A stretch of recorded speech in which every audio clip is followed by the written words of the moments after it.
प्रिय विद्यार्थियों, आज हम मैक्स वेबर के अनुसार सत्ता का अर्थ एवं तत्वों को जानने का प्रयास करेंगे।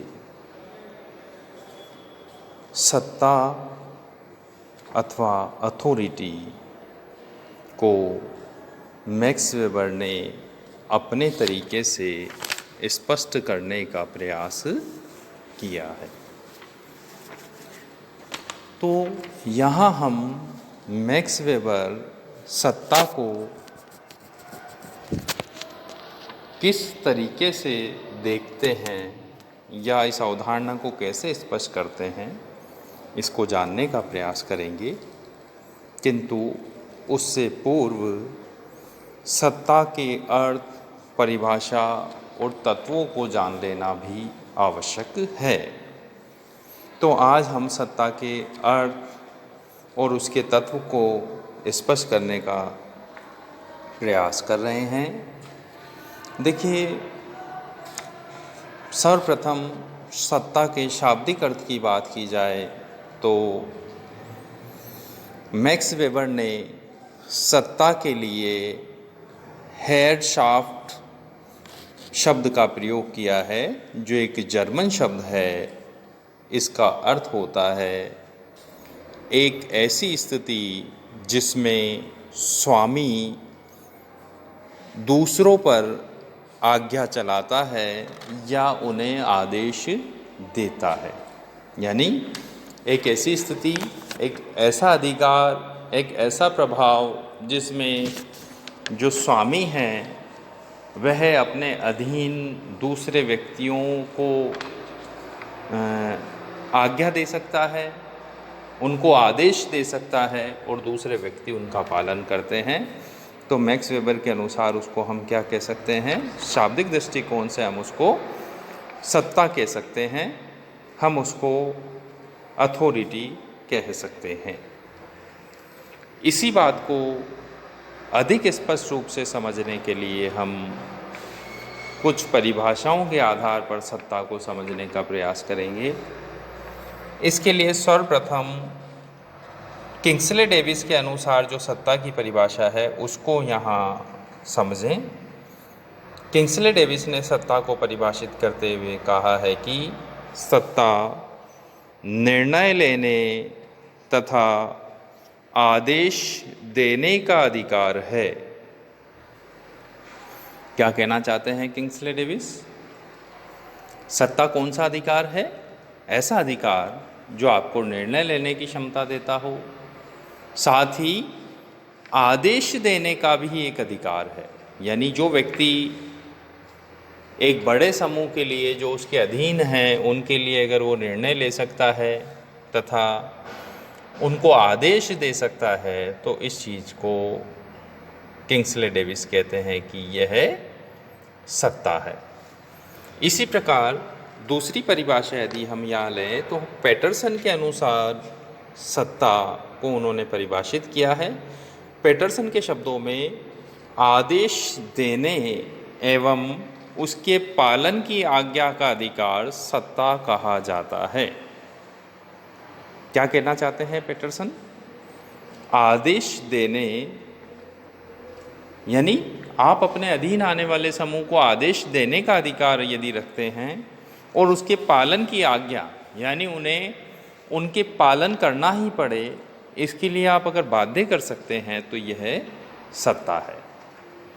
तो पैटरसन भी कुल मिला के हम देखें तो पैटरसन और डेविस लगभग एक सी ही बातें करते हैं कि कोई ऐसा व्यक्ति, कोई ऐसा समूह जो उनके अधीन आने वाले बड़े समूह के लिए निर्णय ले सकता हो, उन्हें आदेश दे सकता हो, उन्हें आज्ञा दे सकता हो, उन्हें आदेश दे सकता हो, तो यह अधिकार सत्ता कहलाता है।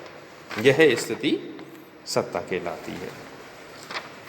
अब हम सत्ता को अपने शब्दों में यदि स्पष्ट करना चाहें तो कह सकते हैं कि सत्ता एक ऐसी शक्ति है जो जिसमें निहित है, यानी एक छोटे समूह या व्यक्ति में यह निहित होती है। एक ऐसी शक्ति होती है जो एक बड़े समूह को जो उसके अधीन आते हैं उसको आदेश देने या प्रभाव या प्रभुत्व का पालन दूसरों से करवाने की शक्ति होती है। यानी सत्ता एक ऐसी शक्ति है जो जिसमें निहित है वह दूसरे को आदेश दे सकता हो, उन पर प्रभाव डाल सकता हो या उसके प्रभुत्व का पालन दूसरों से करा सकता हो, उसको हम सत्ता कहते हैं। तो कुल मिला के सत्ता क्या है? हम दूसरे तरीके से इसको समझना चाहें तो सत्ता एक ऐसी वैध या स्वीकृत शक्ति होती है जो छोटे समूह या व्यक्ति को प्राप्त होती है, जो उनके अधीन आने वाले व्यक्तियों पर प्रभाव डाल सकती है।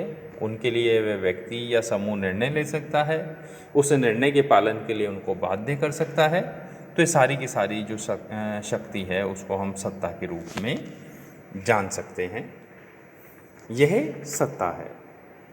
अब हम सत्ता को या सत्ता के प्रकार को समझने से पूर्व इस वाले लेक्चर में हम सत्ता के तत्व को जानने का प्रयास करेंगे ताकि आपको और अधिक स्पष्ट हो सके कि सत्ता आखिर होती क्या है, सत्ता किन तत्वों से मिलकर बनी है। यहाँ हम इसको बिंदुवार स्पष्ट करने का प्रयास करेंगे। सत्ता के जो प्रमुख तत्व है उनमें पहला तत्व है शासक। शासक वह व्यक्ति होता है जो दूसरों पर शासन करता है, दूसरे के ऊपर उनको नियंत्रित करता है, दूसरों को आज्ञा दे सकता हो और दूसरों के लिए निर्णय लेकर उनके पालन करने के लिए उनको बाध्य कर सकता हो। तो ऐसी स्थिति में शासक सत्ता का एक प्रमुख तत्व है। बिना शासक के सत्ता की कल्पना भी नहीं की जा सकती है। यानी सत्ता किस में निहित होती है? यदि दूसरे शब्दों में मैं ये कहूँ कि सत्ता किस में निहित होती है तो हम कह सकते हैं कि सत्ता शासक में निहित होती है। सत्ता का दूसरा तत्व है शासित। शासित मतलब जिन पर की शासन किया जा रहा हो, शासक जिन पर शासन करता है उसे शासित कहते हैं। तो शासित का मतलब है वह बड़ा समूह जिन पर कि सत्ताधारी व्यक्ति अपनी सत्ता का प्रयोग करता है, जिनके लिए वह निर्णय लेता है, जिनके लिए वह आदेश जारी करता है। तो जिस समूह के लिए वह आदेश जारी करता है और जिस समूह को उनको पालन करना होता है, जो उस समूह के अधीन यानी सत्ताधारी व्यक्ति के अधीन, शासक के अधीन जो व्यक्ति आते हैं वह सब शासित होते हैं। तो शासित भी एक प्रमुख तत्व होता है। सत्ता का तीसरा महत्वपूर्ण तत्व है आदेश।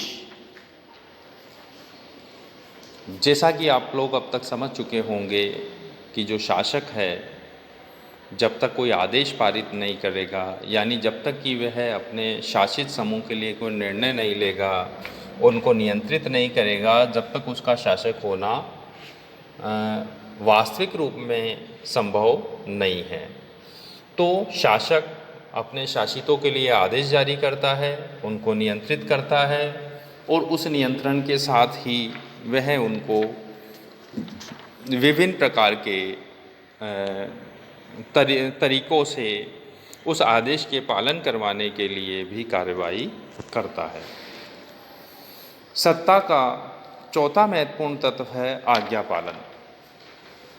यदि शासक आदेश जारी कर दे और शासित उसका पालन ही न करे तो ऐसी सत्ता किस काम की, यानी वो वास्तविक सत्ता नहीं है। तो सत्ता का एक प्रमुख तत्व होता है आज्ञा पालन। जो शासित है वो शासक के आदेश की आज्ञा पालन करते हैं। यह भी एक महत्वपूर्ण चीज़, एक महत्वपूर्ण तत्व है। और सत्ता का अंतिम महत्वपूर्ण तत्व होता है शासितों की स्वीकृति। देखिए, सत्ता के प्रति यदि शासितों की स्वीकृति नहीं है, वे उसको पसंद नहीं करते या उसके प्रति उनकी सहमति नहीं है, तो समय समय पे असंतोष हमें देखने को मिलता है जो सत्ता के लिए खतरा होता है।